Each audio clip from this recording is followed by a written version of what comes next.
Мен бүйрек трансплантациясы туралы сөйлескім келеді. Біз оны бүйрек ауыстыру деп атаймыз.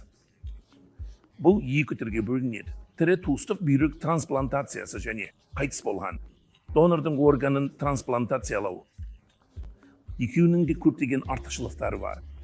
Жалпы алғанда клиент науқас жас болғанда, мысалы 18-ден 60 немесе 65 жасқа дейінгі жас топтағы жас реципиент болса, бүйрек трансплантациясы соңғы сатыдағы бүйрек ауруы бар науқастар үшін ең жақсы нұсқа болып табылады. Біз оны ісік деп атаймыз. Бұл мақсатта бізге донорлар қажет және біз қан құюдың жалпы ережелерін ұстанамыз. Мысалы, қан тобының үйлесімділігі өте маңызды. Содан кейін донордың қауіпсіздігі мен реципиенттің қауіпсіздігін қамтамасыз ету үшін бірнеше тесттер жасаймыз. Біз донорға қатысты тәуекелге бармаймыз. Жалпы алғанда тірі туыстық бүйрек трансплантациясының нәтижелері жақсы.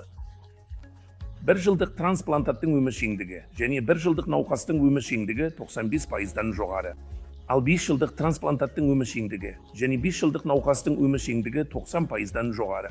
Сондықтан бұл өте мұқият жасалған кезде және донорлы факторлар да рөл атқарғанда өте жақсы нәтиже береді.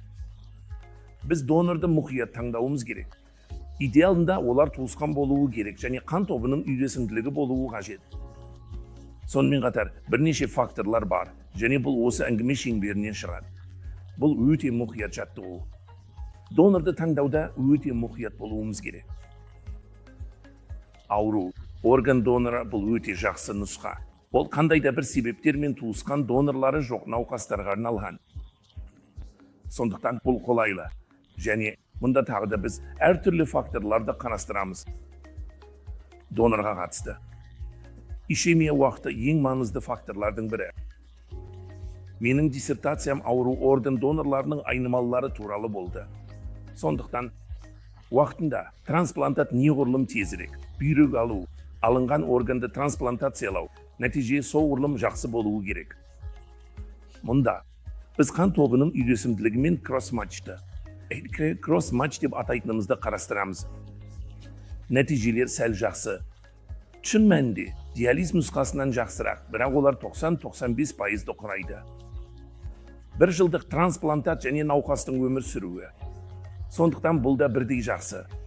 Біз көптеген науқастарымыздың, реципиенттердің ауру донор орган тізімінде де жақсы нәтиже көрсетіп жатқанын көріп, өте қуаныштымыз. Сондықтан бұл маңызды әдіс.